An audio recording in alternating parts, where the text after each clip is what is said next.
მოგესალმებით. აბა გამოწყდით, გზაჯვარედინთან რომ უახლოვდებით, გული ცოტათი ხომ გიჩქარდებათ? იცოდეთ რომ მარტო არ ხართ. ეს ბევრი მძღოლისთვის, განსაკუთრებით დამწყებისთვის ნამდვილი თავსატეხია.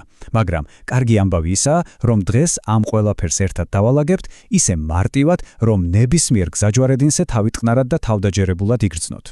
მოდით გულწრფელად ვთქვათ, რთულ, უცხო გზაჯვარედინზე ალბათ ყველას ქონია ის მომენტი, როცა ცოტა დავიძაბეთ. ეს აბსოლუტურად ნორმალურია. თავარი ისეა, რომ ამ შფოთვას ძალიან მარტივი წამალი აქვს. ეს არის წესების ზუსტი და კარგად გააზრებული ცოდნა.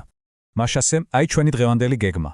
ჯერ საფუძვლებს გავივლით, მერე გადავალთ საინტერესო დეტალებსა და გამონაკლისებზე, ბოლოს კი ამ ყველაფერს შევკრავთ. მიზანი ერთია: ქაოსი წესრიგად ვაქციოთ. შფოთვა კი თავდაჯერებულობად. მზად ხართ? დავიწყოთ. კარგი. პირველი და ყველაზე მთავარი ნაწილი. ნებისმიერ გზაჯვარედინზე პირველი კითხვა, რომელიც საკუთარ თავს უნდა დაუსვათ, სწორედ ეს არის: ვის ეკუთვნის გზა? იცით, ეს ცოტათი დეტექტიურ სამუშაოს გავს.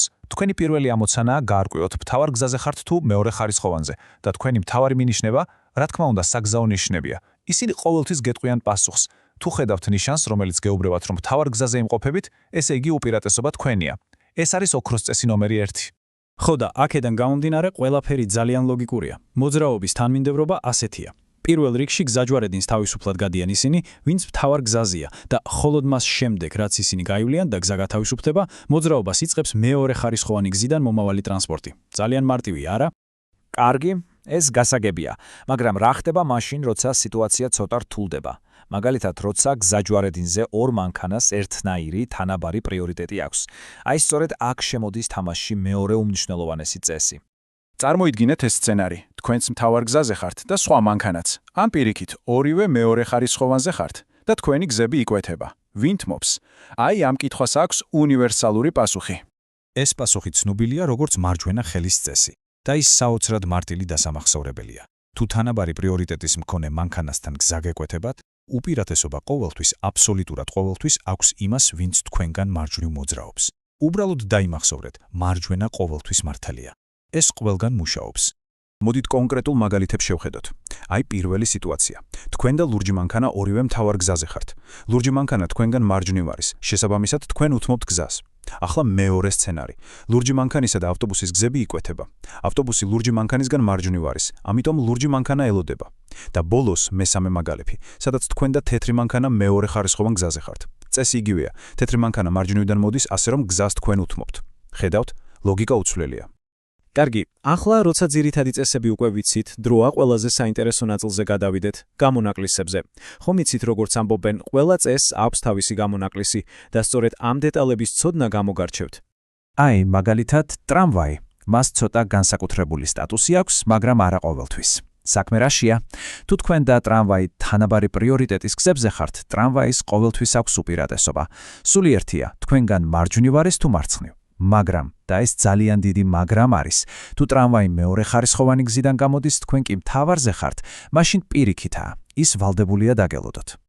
ახლა კი სტოპ ნიშანი. ბერს გონია, რომ ეს უბრალოდ ნიშნავს გაჩერდი და გზა დაუთმე. მაგრამ სინამდვილეში ამ ნიშნის მნიშვნელობა გაცილებით ღრმა და სერიოზულია. როცა სტოპ ნიშანთან გახართ, თქვენი პასუხისმგებლობა მხოლოდ გზის დათმობა კი არა, იმის უზრუნველყოფაა, რომ თქვენი მოქმედებით არანაირ ვიმეორებ არანაირ დაბრკოლებას ან საფრთხეს არ შექმნით. მაგალითად, წარმოიდგინეთ მთავარ გზაზე მძიმეწონიანი სათვირთო მოდეს, თუნდაც შორეულ ზოლში. მას აქვს სრული უფლება ნებისმიერ წამს შეიცვალოს ზოლი. თუ თქვენ ამ დროს გამოხვალთ და შეჯახება მოხდება, დამნაშავე იქნებით თქვენ. ანუ, მთავარი იდეა ისაა, რომ 100%-ით უნდა იყოთ დარწმუნებული უსაფრთხოებაში. და ბოლოს, წრიული მოძრაობა, ანუ წრე. მსოფლიოს უმეტეს ქვეყანაში წესი ძალიან მარტივია.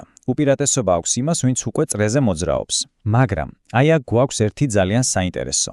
კონკრეტულად საბერძნეთის საგზაო კოდექსისთვის დამახასიათებელი გამონაკლისი. თუ წრეზე შესასვლელში არანაირი ამკრძალავი ან პრიორიტეტის ნიშანი არ დგას, მაშინ უპირატესობა ენიჭება არა მას, ვინც უკვე წრეზეა, არამედ მას, ვინც წრეზე შედის.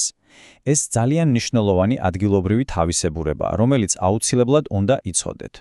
ჩვენ ვისაუბრეთ მანქანებზე, ნიშნებზე, წესებზე, მაგრამ არსებობს პრიორიტეტი, რომელიც აბსოლუტურად ყველაფერზე მაღლა დგას. ეს არის ადამიანის უსაფრთხოება.